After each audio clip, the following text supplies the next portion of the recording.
So I have found some doodles online that I think we could use for ShowCASE. The other option could be that students create their own doodle. The only thing with that is I'm trying to figure out if they do make their own doodle. I don't want it to cause a bunch of class confusion trying to get their doodle into their computers so that they can work with it. I figure if people have their phone with them, they can create their own doodle if they wish to, and then take a picture of it with their phone and email it to themselves, or Facebook message it to themselves. They just have to know their login for that to be able to access that. So if people know their login, I guess they could probably just do it themselves, take a picture of it with their phone. We do have scanners in the room 112, but I think they're kind of clunky and they're hard to use, and I just don't think that it would really be all that helpful at all. So yeah, so these are the doodles I was thinking, if we put these on a flash drive, or not quite sure how to give them access. Maybe they could go to the cloud somehow and access these once they're logged into the computers in 112. Or I could have like 4 or 5 different flash drives with this doodles folder on it, and we could pass it around and they could grab. I don't know what the best way to do that would be, but something to that effect. So anyway, once we kind of navigate the waters as far as getting them a decent image that will be usable in Illustrator, which I know all of these will be. I've already curated this collection of doodles. Or if they bring their own in, I would want them to do it with Sharpie probably, because Illustrator would have the easiest time tracing a Sharpie. So this is kind of how I'd have students do this. They would come into Illustrator, we'd have them sign into the Adobe software, which is another hurdle that they would have to complete. They can sign in with Facebook or Google, which would make it a little bit quicker, or they can, from scratch, create an Adobe ID, which will take a few minutes, I'm sure. So if we do File, New, once we get in here, I'll have them do a File, New document. For some reason my computer's being a little bit slow, but I'd have them set the width to 2, the height to 2, because the size of the sticker is 2 by 2. Make it, make sure it's on inches. We don't need any of this. So, and then I would just push color mode to CMYK. So you can open this up and we can put this in CMYK, which would probably be a very good idea. Resolution of 300. Probably go with the default. Create.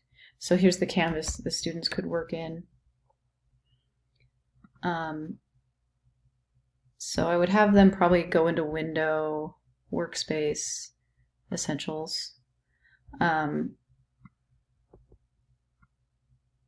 I don't want to do that. So one thing we'd probably have to do right away is go into Color and just make sure that it's in CMYK. Another thing I could show them, so the Colors panel is pretty important. Swatches panel is probably going to be pretty important. I don't think we need the color guide. I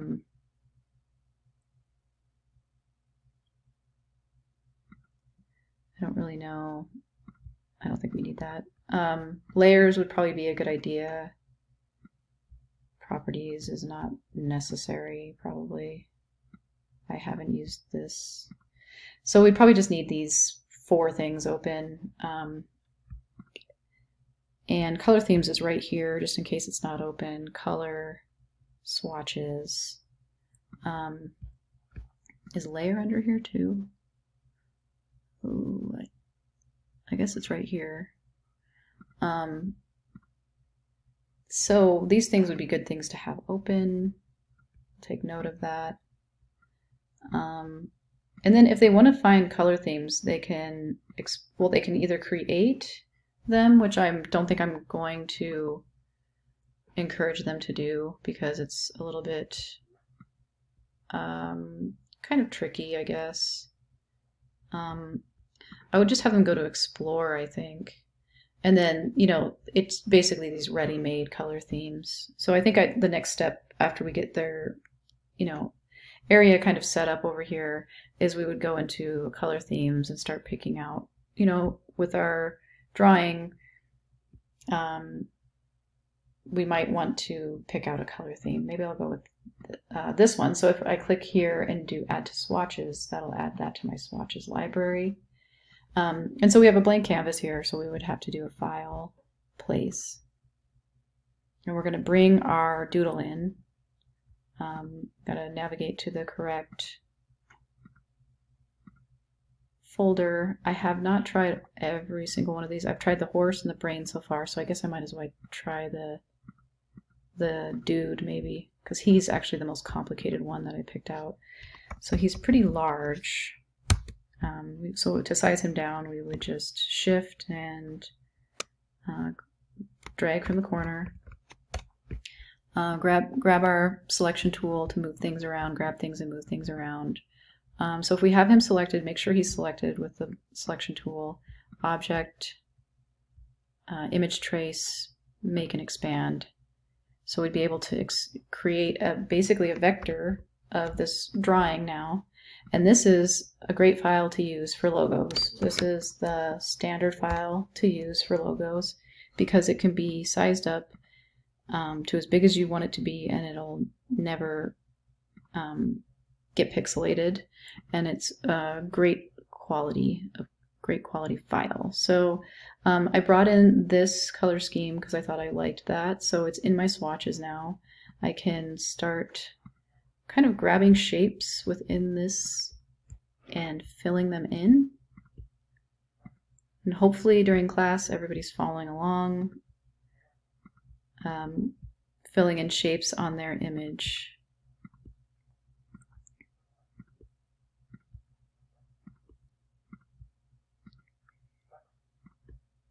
I'm not sure if this is like exactly what we should be doing, but I guess it was just an idea of what we could do. And it's kind of fun and relatively easy. I don't know if it'll take up a whole hour though. I mean, maybe we could do a couple different exercises. We could do this and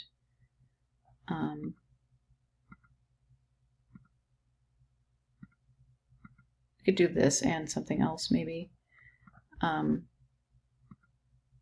not sure really. This color scheme is actually really not that great.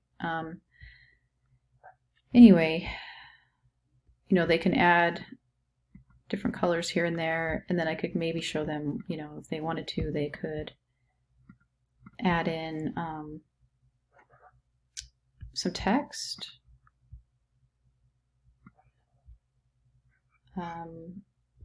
Maybe just one word.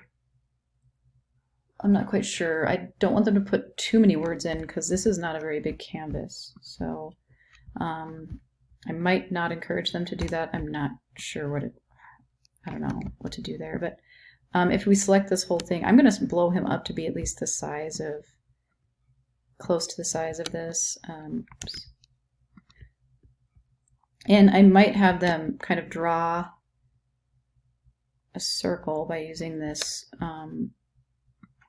shape tool. We go to the ellipse, we push shift and click and drag down to create a circle. Delete that, but I might have them make a circle that's the size, so we'll bring it out to basically, this is pretty much the size of this canvas. And then just make, you know, the fill color is here, this is the outline color or stroke color. Stroke is basically an outline on a shape, and then I would have them outline that. So that's basically what the shape of the circle will be. We could go into layers.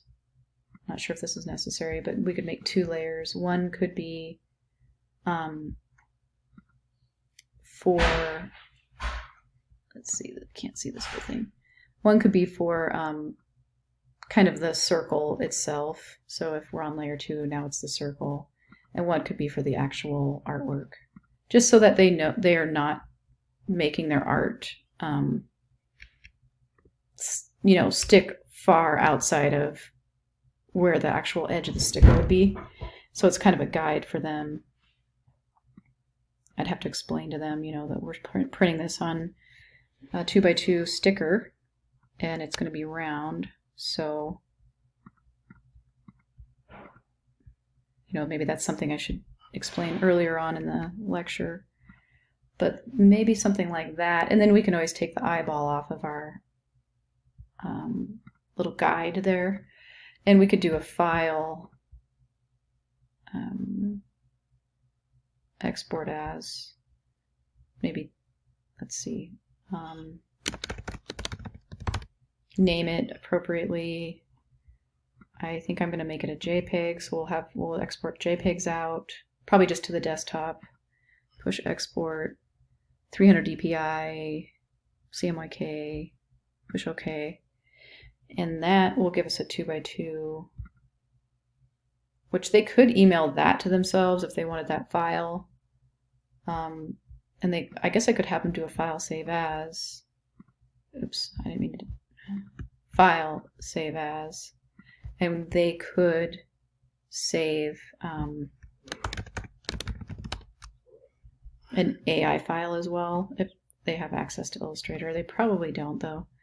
And then if they want to email those to me somehow or put them on a jump drive or something, I'm not quite sure what would work best. I could come into Avery's thing. I've already done this once, but I could find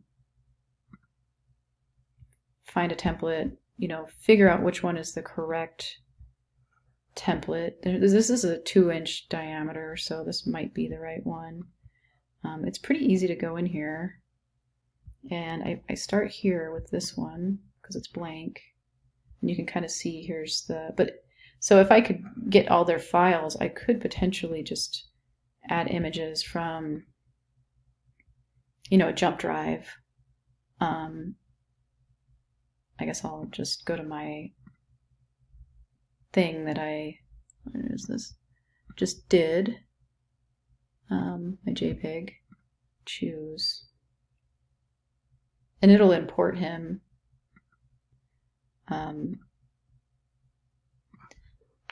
And I can size him up by dragging him in here and stuff, but it should be the right size since we had it sized. And so I can go into each individual sticker and upload different images from a jump drive, maybe. I did have a brain doodle. I did the horse and the brain. So, oops, this thing keeps on edit 1. If I go to edit 1, I can, oh, darn it, I can make different,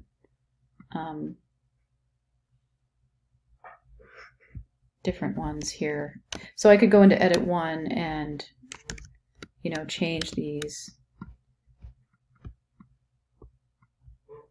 to be different for each sticker, so we're not wasting paper. And so as you can see in each one of these, they're different. And so I could go into each one of these and lay out a piece. And then if I had one printer hooked up to my computer,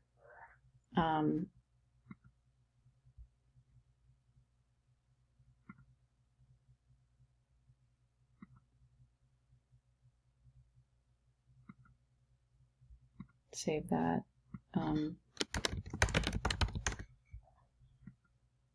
I had to make an Avery account, which was really easy. And then you can download the PDF, and I can open it here and you can see what I made. And then if I do file print, I should be able to, print this up, hopefully on, a color printer somewhere.